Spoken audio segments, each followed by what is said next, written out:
What's up, everyone? Welcome to the channel. This video, we're going to be talking about the Giants last season, their off-season currently, and what I expect from them in this next upcoming season.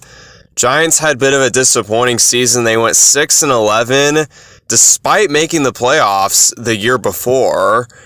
And this team does not have a lot of talent offensively. They do defensively, but offensively, it's just not looking too great. They traded Saquon, or they didn't trade Saquon. They let him go into free agency, and he signed with the rival Philadelphia Eagles, so that's got to sting for Giants fans. And they also let Xavier McKinney walk in free agency as well. So that's two solid players that they no longer have. And I mean, it's kind of just what they had to do, because Saquon's a running back, and you definitely don't want to be paying a running back a big contract when your team is as limited as they are offensively. And the Xavier McKinney thing was mostly because they wanted to bring in another guy, which they traded for. They traded for Brian Burns. So they got him along their front seven. And as limited as this team is offensively, I do think defensively they are pretty underrated. They've got Brian Burns, Dexter Lawrence, Kayvon Thibodeaux, and that's a very scary front seven, just those three guys right there. And that's going to open up some opportunity for some other guys to have, opportunities to, have breakout years and things like that. And let's see, they also drafted Malik Nabers with their first round pick. And as it kind of makes up for the Saquon thing, talent-wise. I mean, I don't know for sure if he's going to be good or not. No one does. But he should be a spark for that offense, because they haven't really had a spark at wide receiver since they had OBJ. And he hasn't been on the team for several years now. So hopefully he can provide a spark for them. But if I'm being honest, I really don't see this team doing a whole lot when they have Daniel Jones as their quarterback. And you'd think if the quarterback, Daniel Jones, was so bad like he is, that they'd just get rid of him and try and draft someone. Well, it's a little complicated, because last offseason, the Giants decided to give Daniel Jones a $40 million per year contract for the next 4 seasons. And basically the way that works is they realistically can't get rid of him until after this next season. And I know I said 4 years, but NFL contracts are complicated, so it's kind of hard to grasp what they actually mean. But this is his second year with that contract, and it basically just means, they can move on from him.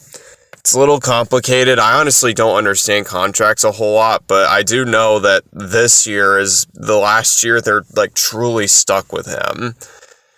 And let's see what else. Yeah, the whole contract thing, it never made sense to me at the time, because he had a okay season 2 seasons ago when they did make the playoffs. And the thing is, it wasn't even that good of a season. It was just good for him.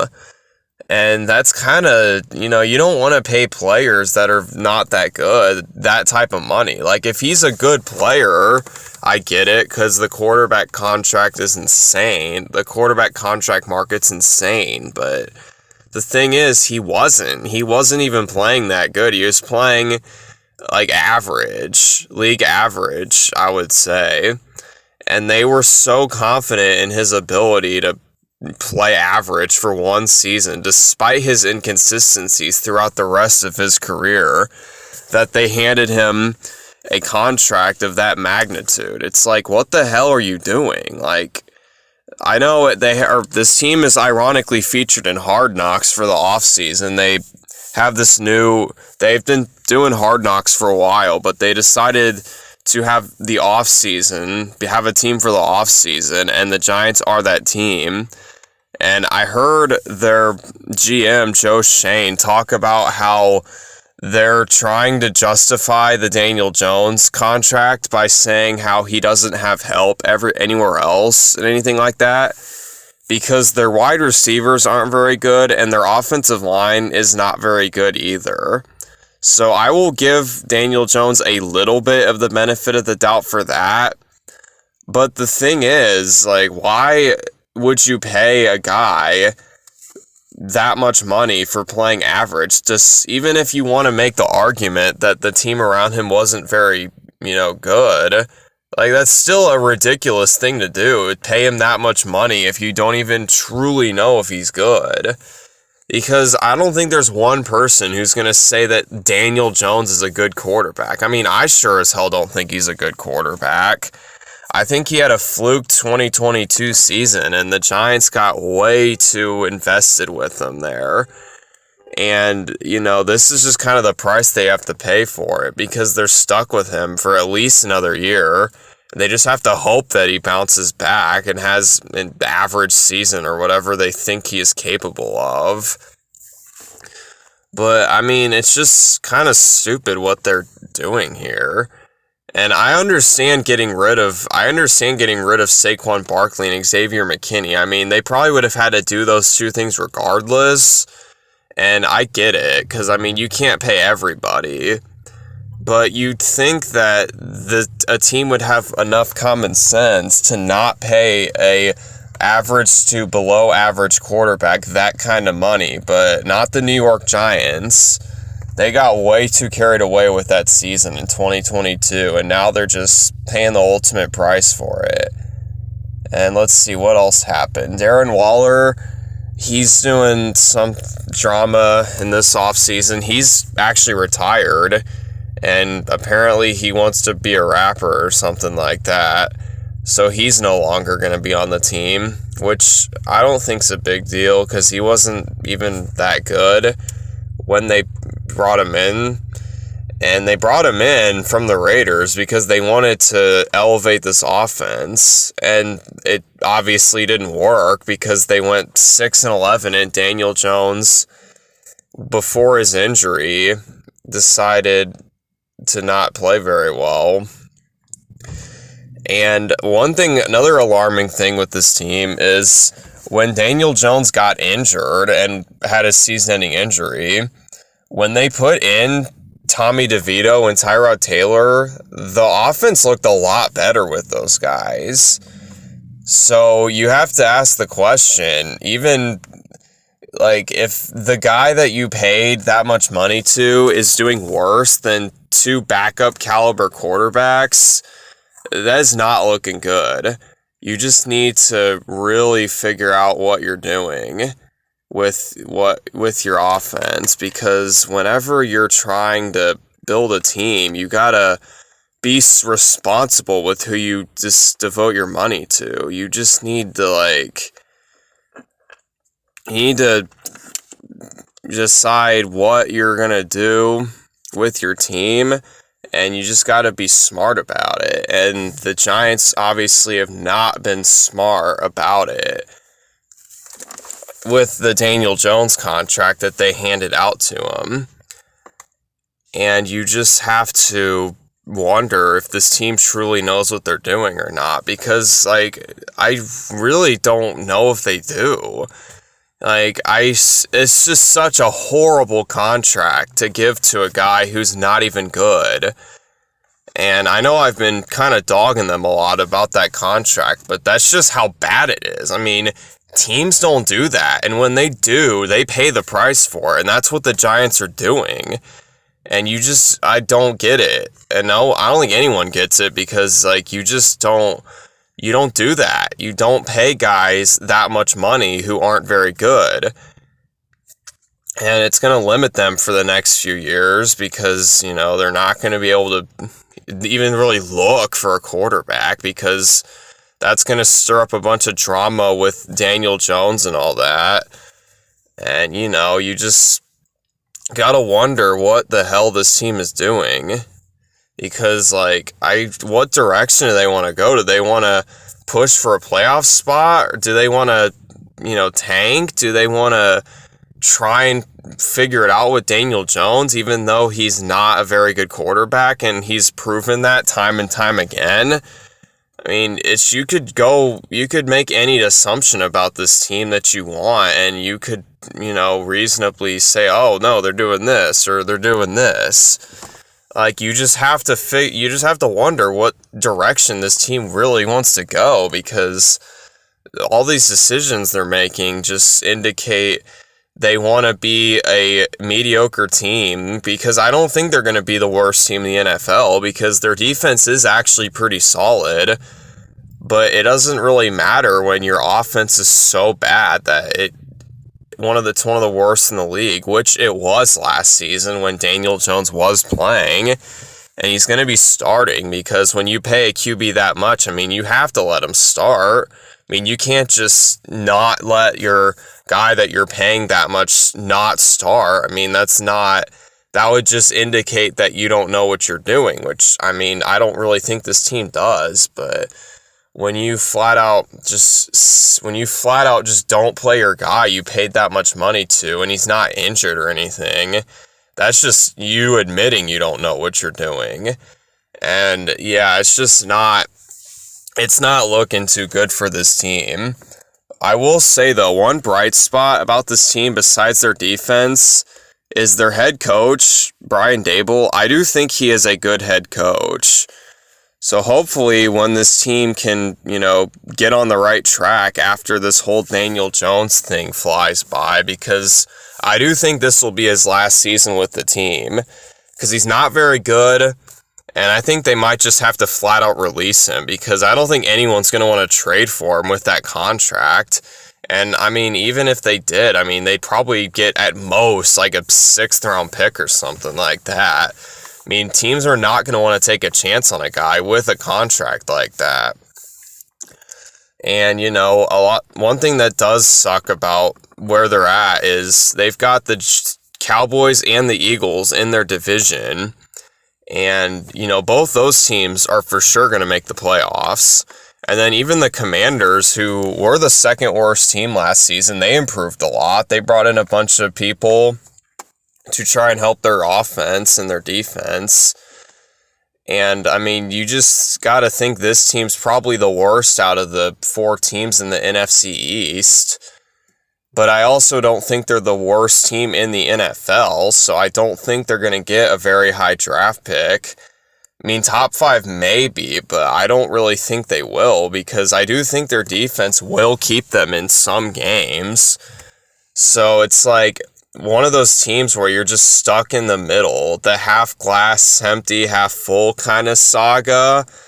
But instead of it even really being half, it's more like, 1/3 or 1/4. Like, because I don't think this team's even half full. I think it's a little less than that, but I don't really think the Giants know that, or they don't want to admit that that's the case.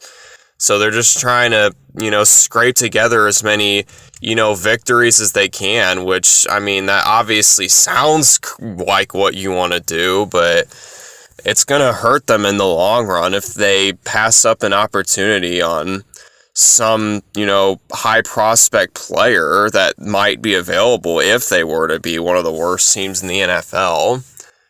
And that's another thing. Brian Daboll, I'd mentioned he's not a bad head coach. At least I don't think he is. I think he's a very good head coach. So I do think he's going to keep them in a lot of games that they would rather not be in if, he wasn't their head coach, if they had a head coach who wasn't very good. And I just don't know what to expect from this team, because I definitely don't think they're making the playoffs. As I also mentioned, I don't think they'll be one of the worst teams either. So they're just going to be a mediocre team that doesn't truly, belong anywhere. They don't belong in a category. They belong in the mediocre to maybe a playoff spot team, which is one of the worst situations to be in. I know I've mentioned that before in other videos, but it truly is, because, you're not competing for Super Bowls. You're not getting much better as a team.